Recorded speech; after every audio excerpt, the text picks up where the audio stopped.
I am Gabriel, 37 years old, and my sister-in-law just tried to stick me with an $800 bill for a dinner I didn't invite her to. Before I tell you how I turned the tables and taught her a lesson about the laws of physics and finance, let me know where you guys are watching from in the comments. I always like seeing how far these stories travel. Let me start by telling you something about myself. I am a logistics director. My entire life, my career, my sanity, it all revolves around capacity management. You cannot fit a 50-foot container onto a 40-foot chassis. It doesn't matter how much you want it to fit. It doesn't matter if you cry about it. It doesn't matter if you insist that the container is family.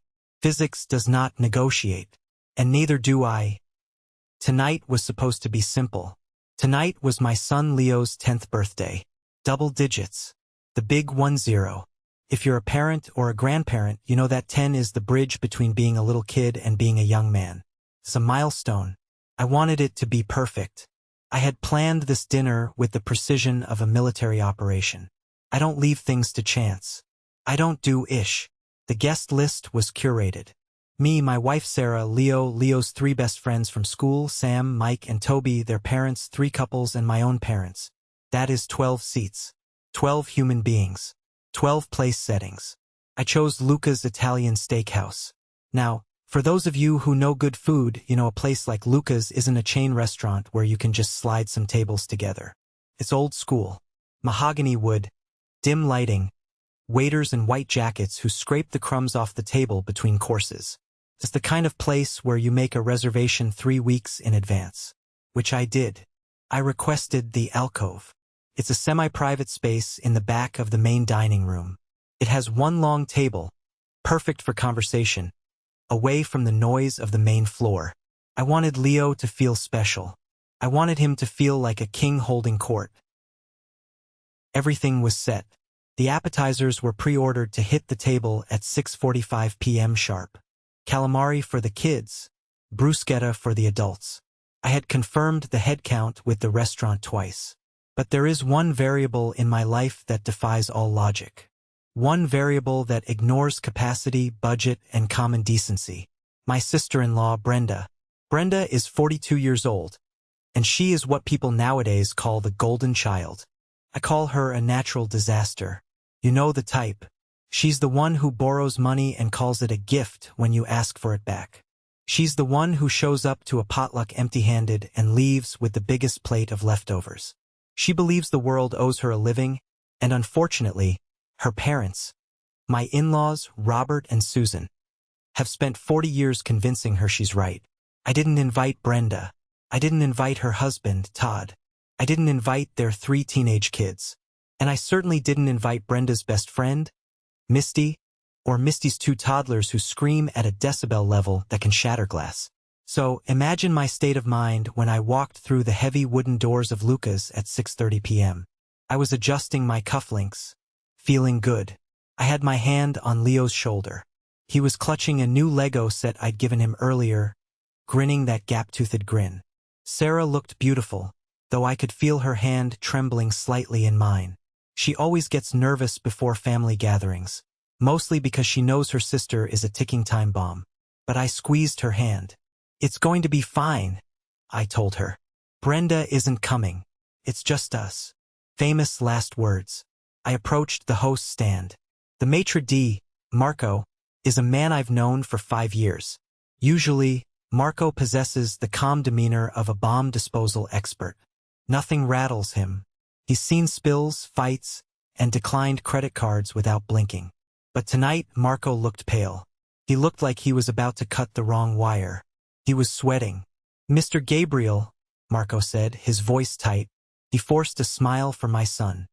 "Happy birthday to Leo." "Thanks, Marco," I said. "We're ready for the alcove. The rest of the party should be here any minute." Marco winced. He actually flinched. He leaned over the stand, whispering so Leo wouldn't hear. "But, Mr. Gabriel, we have a situation." My stomach dropped. "What situation?" "Your party," Marco whispered. "They arrived early, and there are more of them than we anticipated. Significantly more." I frowned. "That's impossible." My parents are parking the car. Sam's parents are 5 minutes out. No one is here yet. Marco cleared his throat. Your sister-in-law, Mrs. Brenda. She arrived 20 minutes ago. She said she was taking charge of the seating. I felt the blood drain from my face. I looked at Sarah. Her eyes went wide. Brenda, Sarah whispered. I didn't tell her the time. I didn't invite her. Who is with her? I asked Marco, my voice dropping to a low growl. Everyone, Marco said helplessly. Her husband, her children, her parents, and others. A lady with 2 babies. I didn't wait to hear more. I walked past the host stand, turned the corner into the main dining room, and stopped dead. My carefully reserved alcove, that sanctuary I had pictured for weeks, looked like a frat house cafeteria after a football game. The table for 12 was full, but it wasn't Leo's friends. Sitting at the head of the table, in the seat specifically reserved for the birthday boy, was Brenda. She was holding a wine glass, laughing loudly, her head thrown back. Next to her was Todd, looking like he was already 2 drinks deep. Next to them were their 3 teenagers, all on their phones, ignoring the world. And filling out the rest of the chairs were my in-laws, Robert and Susan, whom we had not invited because we wanted a stress-free night, and a woman I recognized as Misty, Brenda's high school friend, along with 2 toddlers who were currently banging silverware against the imported china plates. Clang, clang, clang. 10 people, none of them invited, and standing awkwardly in the hallway, looking like refugees at a border crossing, were the actual guests. Leo's best friend Sam, Sam's parents, and my own mother and father. They were huddled together, holding gifts, looking at the table where Brenda was holding court. My mother looked at me, her eyes asking a silent question. What is happening? I felt a heat rising in my chest. It wasn't just anger. It was a violation. This was my son's night. Brenda saw me. She didn't look ashamed. She didn't look embarrassed. She threw her arms up, nearly knocking over a water glass. Gabriel, you're here, she shrieked. Surprise! The entire restaurant turned to look. We decided to make it a real family affair, Brenda announced, gesturing grandly to the table. You can't turn 10 without the whole village, right? We got here early to secure the spot. I told that stiff guy at the front that we were the Sterling party. He tried to give us grief about numbers, but I told him to just squeeze in some extra chairs. I looked at the table. There was no room to squeeze in a napkin, let alone 10 more people. The alcove was designed for 12. There were 10 people sitting there, and their coats and bags were sprawled over the remaining 2 chairs. Brenda, I said, my voice low and level. Where is Leo going to sit? Oh, we'll figure it out. She waved a dismissive hand, reaching for the bread basket. She ripped off a piece of crusty bread and stuffed it in her mouth. The kids can squeeze into a booth or something. Or maybe the adults can stand and mix. Sapardi, Gabe. Loosen up. Todd poured himself more wine. We ordered a few bottles to get started, he said, holding up a bottle. I looked at the label. A Barolo. A 2018 vintage. That bottle is $140 on the menu. I counted. They had opened 3 bottles. For $120 in wine. Before I had even sat down. Before my son had even been greeted. I looked at Leo. He was standing by the entrance, clutching his Lego set. He wasn't looking at the food. He was looking at his Aunt Brenda occupying his birthday throne. He didn't look happy. He looked defeated. He looked like he knew, deep down, that his special night had just been hijacked. That look on my son's face, that was the moment the switch flipped. Get up, I said. The table went quiet. Misty's toddler stopped banging the spoon. Excuse me? Brenda laughed. It was a nervous, high-pitched sound. Gabriel, don't be rude. We're family. We drove 40 minutes to be here. You weren't invited, I said. This is a reservation for 12. There are 12 invited guests standing in the hallway. You are occupying their seats. Get up. Well, you can't just kick us out. Brenda's voice rose, attracting the attention of diners 3 tables away. That's humiliating. Look, Just tell the waiter to push some tables together. We'll make it a big long table. The more the merrier. I looked at Marco, who had appeared at my elbow. Marco, I asked, can we combine tables? Marco shook his head sadly. I am sorry, Mr. Gabriel. It is Saturday night. We are fully booked. I cannot block the fire aisle. The capacity of this section is strict. Fire marshal regulations. I turned back to Brenda. You heard him. Move. Brenda crossed her arms. Her face set into that stubborn, entitled mask I had seen 1,000 times. The mask she wore when she borrowed money she never paid back. The mask she wore when she dropped her kids off at our house for a quick hour that turned into a weekend. No, she said. We are seated. We have ordered. We are staying. If you want to be a terrible father and ruin Leo's birthday by making a scene, that's on you. But I am not moving my family. She picked up a menu. Now, I think I'll have the lobster risotto. I stood there for 3 seconds. In my line of work, you constantly assess liability and leverage. If I screamed, I lost. If I physically removed them, I went to jail. If I sent the invited guests away, I ruined my son's night and damaged my relationships with his friends' parents. But there was another option. The logistical pivot. I looked at Marco. I saw the panic in his eyes, but I also saw the respect. He knew me. He knew I didn't stiff people. He knew I was a man of my word. I put a hand on his shoulder and guided him a few steps away. Marco, I said softly, do you still have the executive room available in the back? The one with the AV equipment? The boardroom? Marco's eyes lit up. The boardroom? Yes, it is empty, but it is separated. It is very quiet. Perfect, I said.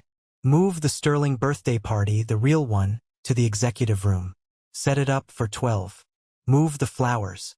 Move the cake. And them? I tilted my head toward Brenda's circus.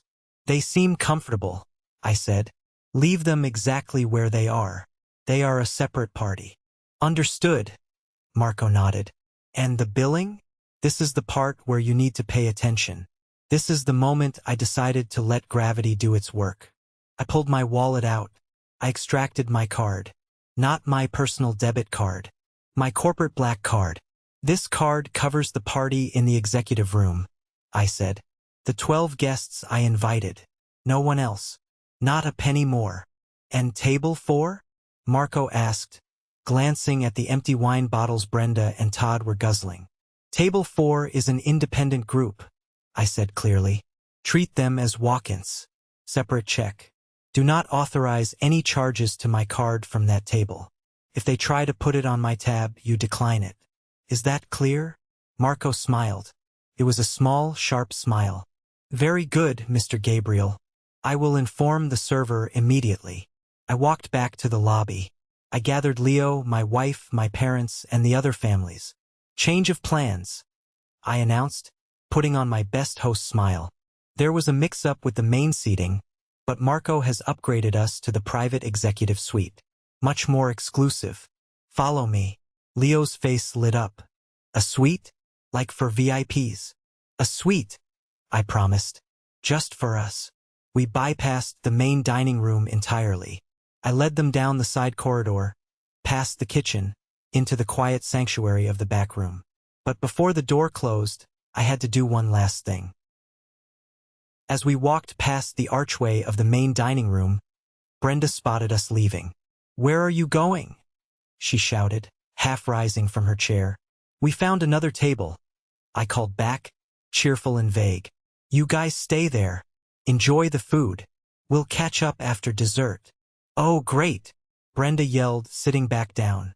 She looked triumphant. She looked at Misty and laughed. See? I told you he'd handle it. Order the calamari for the table. I heard her scream to the waiter. And another bottle of that red. We love it. I saw her point aggressively at the menu. I saw her pouring another glass of the Barolo. She thought she had won. She thought she had bullied me into expanding the party, absorbing her intrusion into my budget like I always did. She thought the Bank of Gabriel was open for business. I closed the heavy oak doors of the executive room. The noise of the restaurant vanished. "This is nice," Sam's dad said, looking around at the wood paneling and the pristine white tablecloths. "Way better than the main floor." "Nothing but the best for Leo," I said, and I meant it. But as I sat down, I checked my watch. 6:55 p.m. The fuse was lit. Brenda was ordering lobster. She was ordering wine. And she had absolutely no idea that she was eating on her own dime. Before we get to the explosion, and believe me, the explosion is coming, you need to understand how we got here. You need to understand that what happened at Luca's wasn't a one-time thing. It was the climax of a 10-year saga. People ask me, "Gabriel, why is your sister-in-law like this?" The answer lies in the architecture of my wife's family. My wife, Sarah, is the younger sister. Brenda is 5 years older. In any normal family, the older sibling blazes the trail. In Sarah's family, Brenda scorched the earth, and Sarah was expected to plant the seeds back in the ash. My in-laws, Robert and Susan, are good people on paper. They volunteer at the church. They bake cookies, but they have a fatal flaw. They enable Brenda. They have created a monster by never, ever letting her face a consequence. When Brenda failed college, it was the professor's fault. When Brenda got fired from her marketing job, it was the boss's jealousy. When Brenda's first marriage fell apart, it was because the guy was too controlling, which, knowing Brenda, probably meant he asked her to stop spending their rent money on handbags. And then there's the money. My relationship with money is simple. I work hard, I invest, and I save. I grew up with a father who worked in a warehouse. I know the value of $1. I'm a silent partner in a few ventures now, including a small stake in the logistics firm that supplies half the restaurants in this city, but I don't flash it. I drive a 4-year-old truck. I wear sensible boots. Brenda drives a leased luxury SUV she can't afford. She wears designer labels that still have the tags tucked in so she can return them later. She lives for the image of wealth without the labor of it. Let me give you the receipts. I keep a spreadsheet. I'm not joking. It's titled The Brenda File. Exhibit A, Leo's 5th birthday. 5 years ago, Brenda promised to handle the entertainment. She said she found a great deal on a bounce house. "I'll book it, you just Venmo me the deposit," she said. I sent her $300. On the day of the party, no bounce house. A dozen 5-year-olds standing in the backyard, crying. When I called Brenda, she said, "Oh, the company canceled last minute. Can you believe it?" Later, I found out she never booked it. She used the $300 to pay a speeding ticket so her insurance wouldn't go up. Did I get the money back? No. My mother-in-law, Susan, told me, "Let it go, Gabriel." She was too embarrassed to tell you the truth. Don't make her feel worse. Exhibit B, the emergency car repair. Last year, Brenda called Sarah crying. Her car had broken down on the highway. She needed $500 for a new alternator or she couldn't get the kids to school. Sarah was in tears, begging me to help. "It's for the kids, Gabriel." I sent the money directly to Brenda. 2 days later, Brenda posts a photo on Instagram. She's at a spa with Misty. The caption, "Much needed self-care day. #blessed. When I confronted her, she said, "Oh, Todd fixed the car himself, so we saved the money. I thought you wanted me to be happy." That was the moment I stopped giving cash. I told Sarah, never again, but the pressure never stopped. My in-laws constantly drop hints. "Gabriel, you just got that promotion. Brenda is struggling with the mortgage. Maybe you could help them refinance." Or, "Gabriel, you guys are going to Disney? It's a shame Brenda's kids have never been. Maybe if you all shared a villa, it would be affordable for them." Translation: you pay for the villa, they crash in the spare rooms. This entitlement has bled into everything. They view my bank account as a family resource. They view my patience as an infinite renewable energy source. Which brings us back to tonight. The reason I was so militant about the reservation was that I knew Brenda was sniffing around. 2 weeks ago, Sarah was on the phone with her mother. I heard Sarah say, "Yes, Mom, we're doing Luca's for Leo's 10th. It's his favorite." I signaled to Sarah to stop talking, but it was too late. The intel had been leaked. I knew Susan would tell Brenda, and I knew Brenda would see this as an opportunity. See, Brenda loves to play the rich aunt role without spending a dime. She loves to show off to her friends like Misty. Oh, we're having dinner at Luca's. My brother-in-law is taking us. We're very close. She brought Misty tonight not because Misty likes Italian food, but because Brenda wanted an audience. She wanted to sit at the table, order the expensive wine, and have Misty think, wow, Brenda really has it made. She was banking on my social awkwardness. She was banking on the fact that I wouldn't cause a scene in a nice restaurant. She was banking on the fact that I love my wife and wouldn't want to upset her parents. She was right about one thing. I hate causing a scene. But she was wrong about the rest. She forgot that I am a man of logistics. And in logistics, when a route is blocked, you don't crash into the barricade. You reroute. Sitting in the executive room, watching Leo laugh with his friends, I felt a strange sense of calm. The appetizers arrived. Bruschetta with fresh basil and tomatoes. Fried mozzarella. The kids were happy. Sarah was relaxing, sipping her Pinot Grigio. This room is amazing, Gabe, my dad said, looking at the vintage photos of the city on the walls. How did you swing this? Just lucky, I said, winking at Leo. Marco likes us. I didn't tell them about the war brewing 40 feet away. I didn't tell them that at table 4, Brenda was currently ordering a seafood tower. I knew this because my phone buzzed. It was a text from Marco. Marco, Sir, table 4 has ordered the Grand Plateau. $180. And another bottle of Barolo. And the tomahawk ribeye for the gentleman. Should I intervene? I looked at the text. A tomahawk ribeye is a market price item. Usually runs about $120. It's a giant steak with the bones sticking out like a caveman club. Todd ordered that. Of course he did. I typed back, me. Do not intervene. Let them order whatever they want. Just make sure the check is separate. And bring us the calamari. I put my phone down. Sarah touched my arm. Is everything okay? I looked at her. I loved this woman. But for 10 years, she had been a hostage to her sister's drama.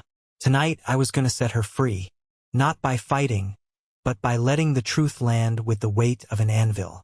Everything is perfect, I said. Leo is having the best birthday of his life.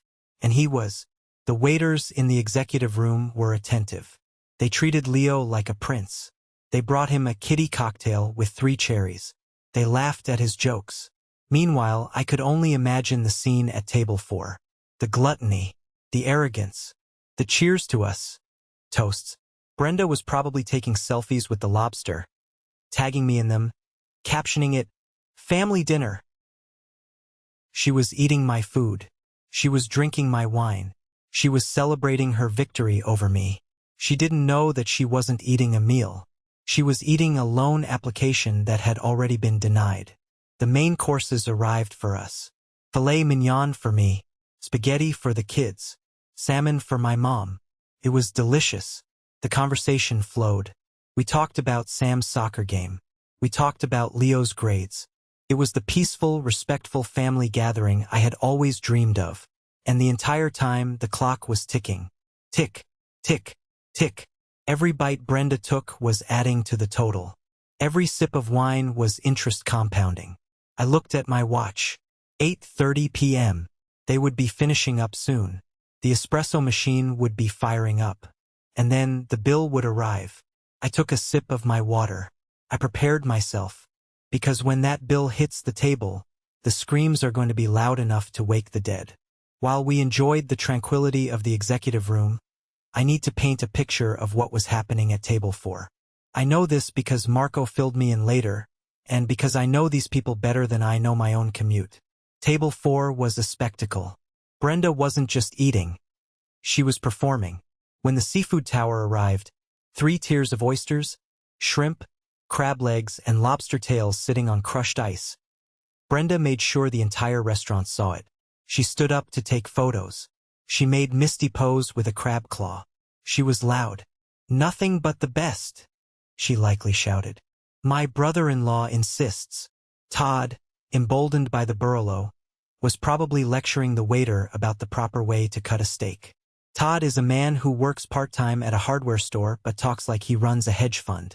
He loves to act sophisticated on someone else's dime. He ordered the tomahawk ribeye not because he was hungry, but because it was the most expensive thing on the menu.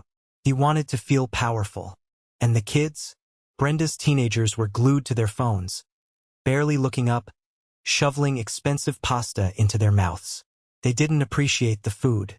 To them, it was just fuel. Misty's toddlers were likely throwing bread rolls under the table. My in-laws, Robert and Susan, were there too. They were eating, but I imagine they were slightly nervous. They knew I wasn't at the table.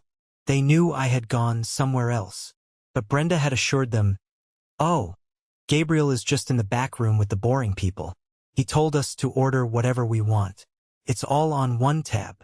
Susan wanted to believe it. She always wants to believe the fantasy where we are one big, happy, communist collective where my money is everyone's money. So she ate the scallops. She drank the wine. She let herself be lulled into the false security of Brenda's lies. Back in the executive room, the mood was different. It was gratitude. Leo's friend Sam looked at his spaghetti and meatballs like it was gold. "This is the best pasta I've ever had, Mr. Gabriel," he said. "I'm glad you like it, Sam," I said.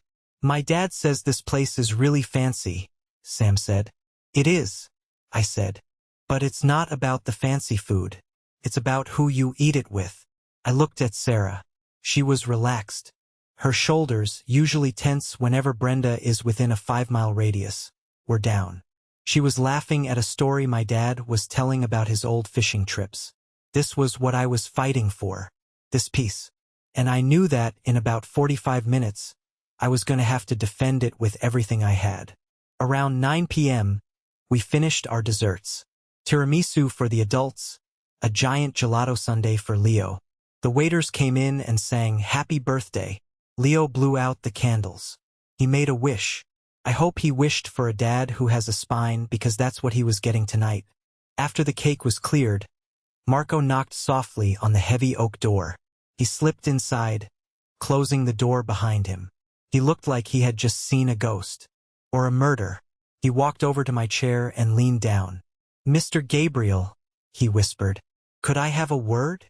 I wiped my mouth with the napkin and stood up. "Excuse me, everyone. I'll be right back."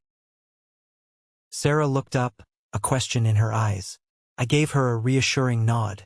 "Just settling the bill." I stepped out into the hallway with Marco. The noise of the main dining room hit me.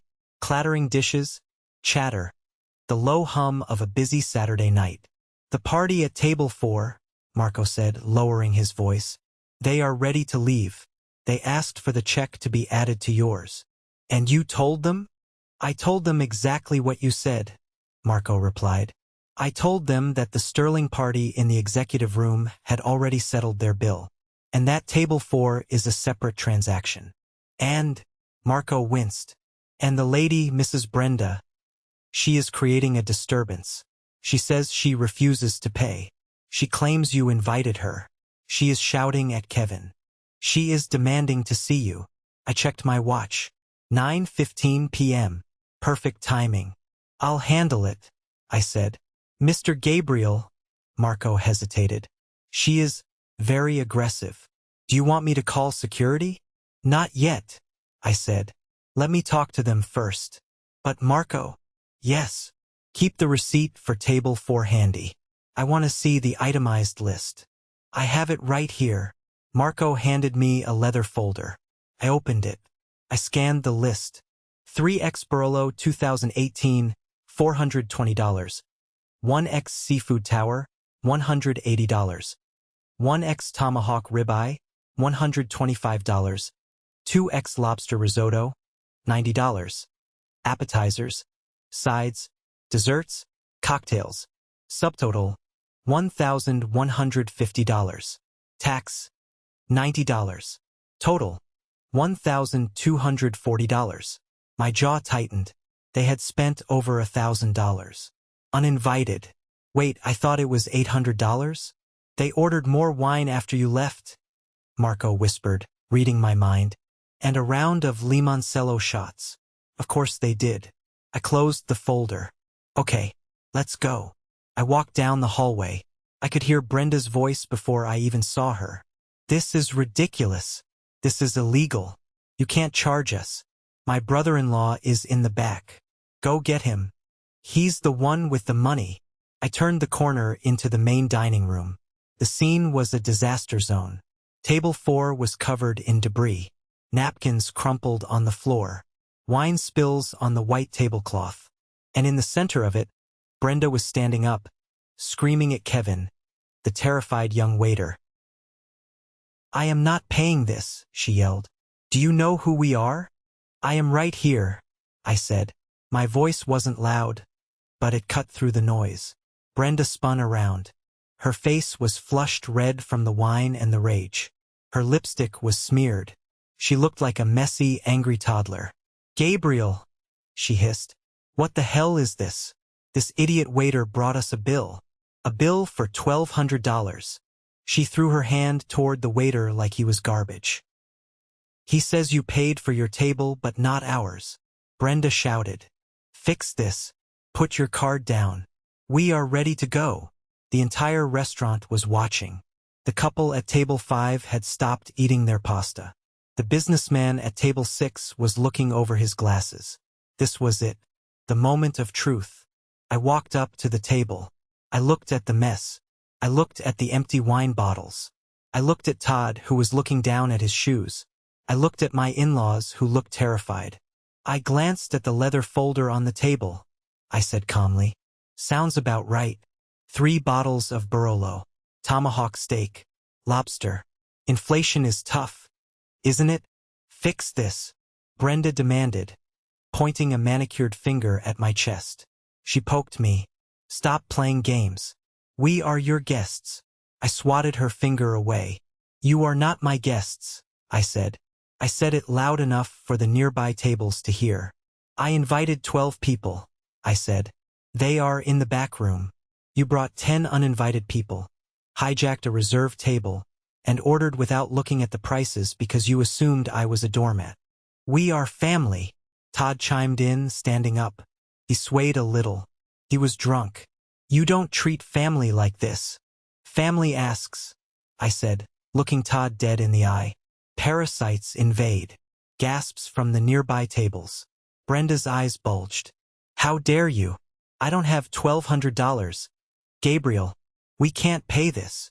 Then you shouldn't have ordered the tomahawk ribeye, I said, pointing to the bone on Todd's plate. That's a market price item. Usually runs about $120. I thought it was a set menu, Todd stammered. Like, included. It was, I said. For my guests. You weren't part of the set. Brenda looked around the room. She saw the reality closing in. She saw the manager standing by the kitchen with his arms crossed. She saw the other diners judging her. She switched tactics. The anger vanished, replaced by the manipulative tears. David, Gabriel, please. She dropped her voice to a whisper. She grabbed my arm. Don't do this. Not in front of the kids. Not in front of Mom and Dad. Just pay it. I'll pay you back next week. I promise. I looked at her hand on my arm. Pay me back next week? I repeated. I laughed. It was a cold, dry sound. Brenda, you still owe me $300 for the bounce house from Leo's 5th birthday. You owe me $500 for the emergency car repair last year. You owe me for the vacation rental deposit you forgot to send. I have a spreadsheet. Do you want to see it? She froze. I'm begging you, she said. Tears were forming now. Real panic. My credit cards. They're maxed out. Todd's debit card won't work. We can't pay this. I can't help you, I said. My bill is settled. This is between you and the restaurant. I turned to Marco. Was the service at this table adequate? We tried our best, Marco said, eyeing the mess. Then I suggest you add the mandatory 20% gratuity for large parties, I said loud and clear. Kevin worked hard dealing with this. David, Brenda screamed after me as I turned to walk away. If you walk out that door, we are done. Do you hear me? I will never speak to you again. I stopped. I turned back one last time. Is that a promise? I asked. Can I get that in writing? I walked away. I didn't look back. But I heard the commotion starting. I heard Marco asking for a credit card. I heard Brenda crying. I heard Todd yelling into his phone, probably trying to call a bank that wasn't open. I went back to the executive room. I took a deep breath. I put my smile back on. I opened the door. Who's ready for presents? I asked. Now, there is a piece of information I haven't told you yet.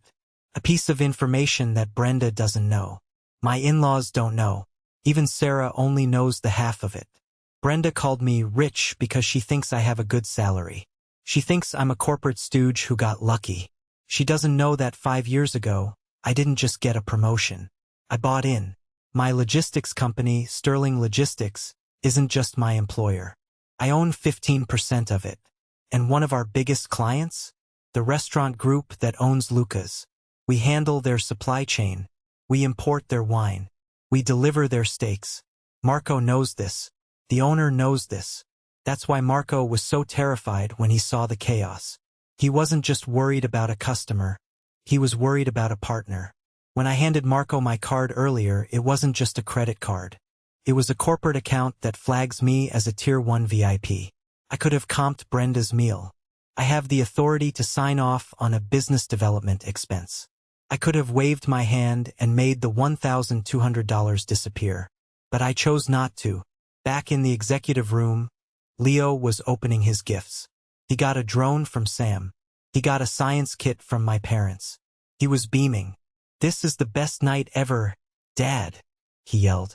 I looked at him. I'm glad, buddy. Sarah came up to me. She whispered, Did you pay it? She assumed I had paid Brenda's bill. She assumed I had done what I always do. Clean up the mess to keep the peace. I looked at my wife. I decided to tell her the truth right then and there. No, I said. I didn't. Sarah's eyes widened. What? Gabriel, they don't have money.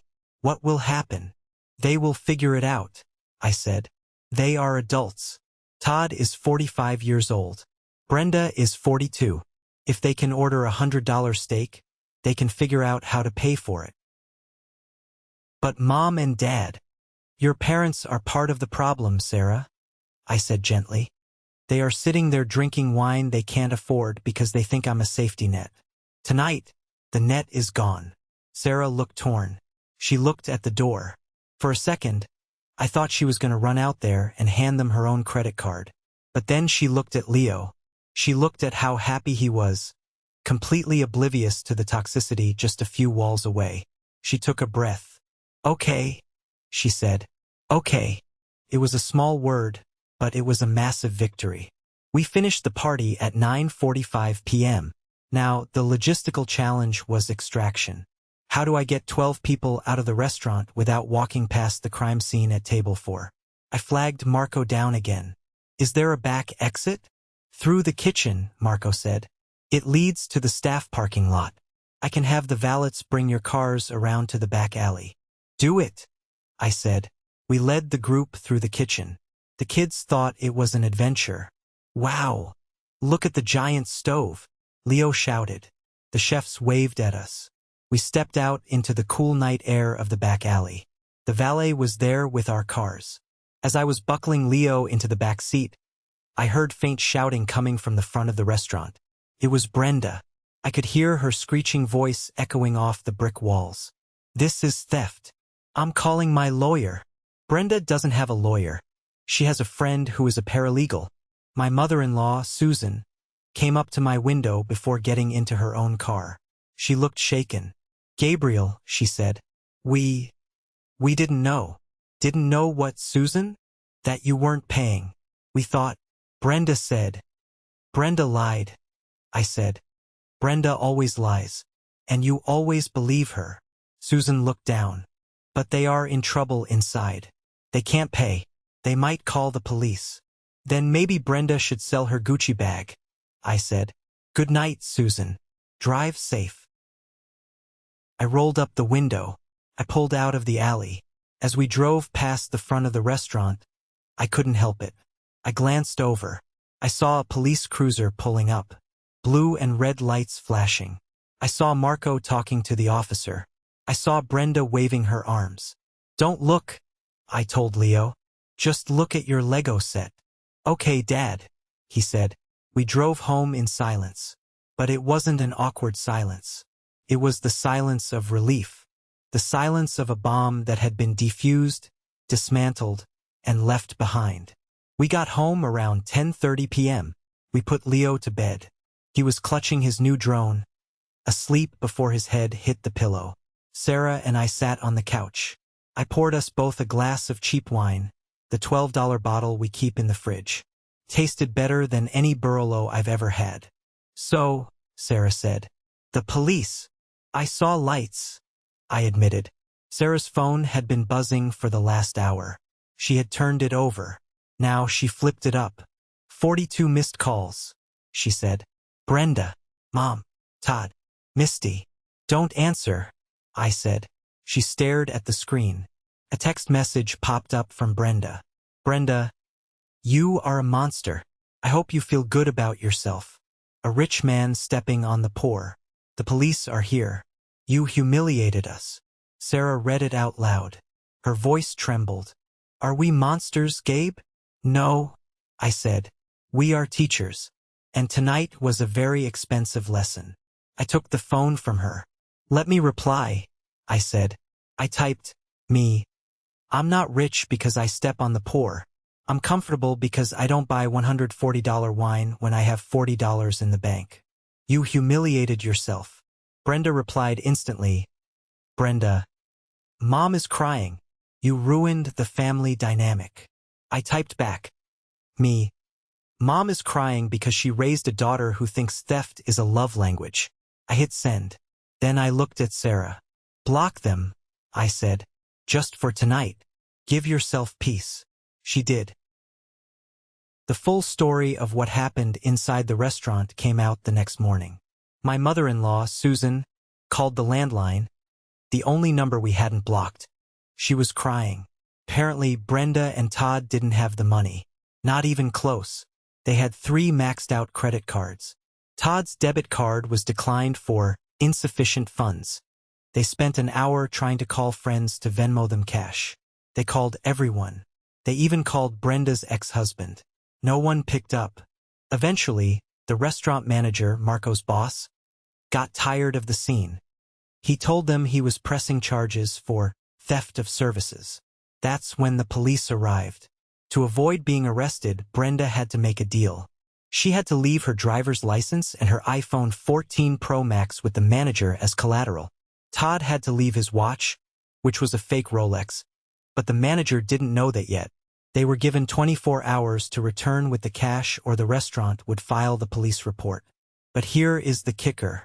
Todd had to drive to 3 different ATMs to scrape together cash from his overdraft protection. You know the fees on that? He probably paid $50 in fees just to get $300 out. They were banned from Lucas for life. Their photo is now taped up in the server station. Do not serve. But the fallout wasn't just financial. It was social. Misty, the friend Brenda was trying to impress? When the bill came and the screaming started, Misty apparently grabbed her toddlers and ghosted. She told Brenda, I need to change the baby's diaper. Went to the bathroom and snuck out the front door. She stuck Brenda with her share of the bill. Brenda lost her best friend and her dignity in the same night. Sarah listened to her mother's recounting of this on the phone. It was horrible, Sarah, Susan sobbed. Brenda was screaming at the police. Todd was crying. We had to pay for our own share, and even then we barely had enough cash. Why didn't you have money, Mom? Sarah asked. You ordered the scallops. Well, we thought Gabriel. Stop, Sarah said. Her voice was stronger now. Stop saying Gabriel's name. You ordered food. You pay for it. That's how the world works. I looked at my wife. I saw a change in her. For years, she had carried the guilt of being the lucky one. The one who married a good man. The one who had a stable life. But now she realized that luck had nothing to do with it. It was about choices. We chose to live within our means. Brenda chose to live in a fantasy. And fantasy is expensive. Sunday was quiet. We didn't go to the usual Sunday family lunch at my in-laws. We stayed home. We built the Lego set with Leo. But I wasn't just playing Legos. I was working. I went into my office and opened my laptop. I knew Brenda. I knew that once the shock wore off, the narrative would shift. She would spin this. She would tell everyone on Facebook that I invited her and then dashed on the bill. She would paint herself as the victim. So I prepared the receipts. I screenshotted every text message from the night before. I printed out the email from Marco. Yes, Marco had emailed me at 8 a.m. Subject: Apology and update. Dear Mr. Sterling, on behalf of Lucas, I apologize for the disturbance last night.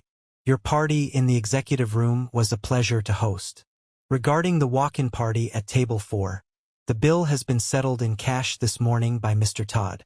We have returned their collateral. Please accept this $200 gift certificate for your next visit. We have updated your file. Strictly no add-ons authorized without your direct signature. Respectfully, Marco. I forwarded this email to Sarah. Look, I said. Profit. They paid it, Sarah asked. Todd probably pawned something, I said. Or borrowed from a loan shark. Doesn't matter. It's done. But it wasn't done. Brenda took to Facebook. Around noon, my cousin texted me a screenshot. Brenda had posted a long, rambling status update. Family isn't about blood. It's about who has your back. Some people let money turn their hearts to stone. Imagine inviting family to dinner and then leaving them with the bill just to feel powerful. Karma is real. #toxic family, #betrayal. She didn't name me, but she implied it. The comments were filled with her friends saying, "Oh my God, hun, that's awful." And, "Who does that?" I looked at the post. I felt that familiar urge to correct the record, to post the screenshots, to comment. Actually, you crashed my son's party and ordered lobster. But I stopped myself. Physics doesn't argue with gravity. It just lets things fall. Brenda's reputation was already falling. People knew her. The friends commenting were the ones who didn't know her well enough yet to be owed money by her. Don't engage, I told myself. I filed the screenshot in the folder labeled, Brenda, do not admit. Then came the flying monkeys. In psychology, flying monkeys are the people the narcissist sends to do their bidding. My phone rang. It was Aunt Linda, Sarah's aunt. Gabriel, she said, her voice stern. I heard what happened. I am very disappointed. Is that so, Linda? Yes, you embarrassed the family. Even if Brenda made a mistake coming early, you have so much. Could you not have just been the bigger man? This phrase, be the bigger man. I hate this phrase. It is almost always code for, be the one who accepts the abuse silently. Linda, I said, let me ask you a question. If someone broke into your house and started eating your food, would you pay them for the privilege? That's different. No, it's not. Brenda crashed a private event. She ordered $1,200 worth of food. If you feel so strongly about it, I can send you the receipt. You can reimburse Todd. Be the bigger woman. Linda hung up. I blocked Linda. The herd was thinning. The toxicity was being filtered out of my life, one blocked number at a time. Felt fantastic. A week passed. The silence from the in-laws was deafening. Usually, Susan calls Sarah every day. Now, nothing. Sarah was sad at first, but then she noticed something. She was sleeping better. Her anxiety headaches were gone. She realized that the daily phone calls were mostly just her mother dumping trauma and guilt onto her. Without that infusion of negativity, Sarah was blossoming. Then the other shoe dropped. I found out the details from a mutual friend of Todd's. Remember I told you Brenda had to leave her iPhone as collateral? Well, when the manager held the phone, he saw notifications popping up. Collection agencies. Urgent. Car payment overdue. Final notice, mortgage. Apparently, the wealthy Brenda facade was built on a sinkhole. The incident at the restaurant was the catalyst. Because Todd had to drain his overdraft to pay the bill. A check for their car lease bounced the next day. The leasing company didn't wait. They repossessed the SUV on Tuesday. Brenda came out to her driveway to go to yoga, or pretending to go to yoga, and her luxury tank was gone. This forced a confession. Todd admitted to his parents that they were $60,000 in credit card debt.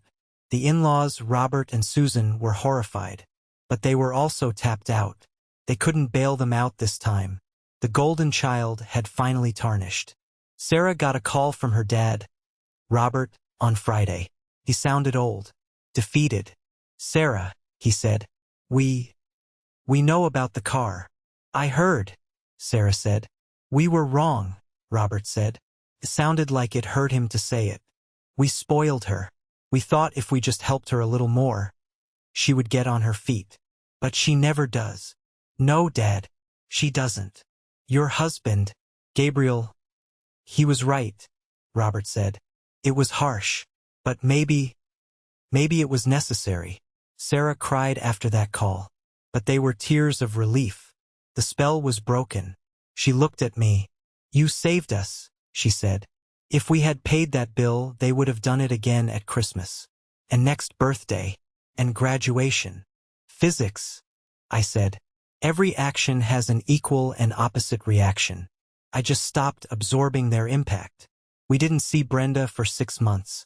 The next time we saw her was at a Thanksgiving gathering, which we hosted, on our terms. She arrived in a used Honda Civic. She wore jeans, not designer slacks. She was quiet. She didn't apologize to me. Brenda is incapable of apology. But she didn't demand anything either. She ate her turkey, complimented the chef, and left early. She looked smaller, but she also looked real. For the first time, she was living in reality. Todd shook my hand at the door. "Good to see you, Gabe," he said. He looked tired. He was working overtime at the hardware store now. But there was a new respect in his eyes. He knew I saw him, and he knew I wasn't a mark anymore. So here we are. It's been a year since the incident at Luca's. Leo is 11 now. We went back to Luca's for his 11th birthday. Just the 3 of us. Marco greeted us like royalty. We sat in the alcove. It was peaceful. I looked at the menu. The Barolo is now $150. Inflation really is tough. I ordered a glass of the house red. It was delicious. People ask me if I regret it. If I regret humiliating my family in public. If I regret causing my sister-in-law to lose her car, indirectly. I think about it. And then I think about the $800. Or rather, the $1,240. That money is currently sitting in a $529 college savings plan for Leo. It is growing. It is gathering interest. Instead of being turned into literal crap by Brenda and Todd, that money is going to send my son to university. It is going to buy him books. It is going to buy him a future. I realized something that night. Being generous to toxic people isn't generosity. It's funding their delusion. It's paying for the bricks they use to build their own prisons. By cutting Brenda off, I didn't just save my money. I might have actually saved her marriage. They were forced to face their finances. They are in debt counseling now. They are struggling, yes, but they are struggling with the truth, not drowning in a lie. Sometimes, the best gift you can give yourself is a boundary. And sometimes, the best gift you can give a narcissist is a no. A loud, public, unyielding no. My name is Gabriel. I'm a logistics director. And I can tell you this. You cannot fit a lifestyle of champagne onto a budget of beer. And you certainly cannot fit it on my tab. This is the moment that changed everything. When I walked out of that restaurant, leaving Brenda screaming at the waiter, I felt a weight lift off my shoulders that I had been carrying for 10 years. I finally took back control of my life, my finances, and my family's peace. Thank you so much for listening to my story. You have no idea how much it means to me to share this with you. I hope this story reached you. I hope it gave you a little bit of courage to draw your own lines in the sand. Have you ever had a family member try to take advantage of you like this? Did you pay up to keep the peace? Or did you stand your ground? Tell me your story in the comments. I read them all. And please, if you enjoyed this ride, Hit that like button and subscribe. It helps more people find these stories, and it lets me know that I'm not alone in believing that sometimes you just have to ask for separate checks.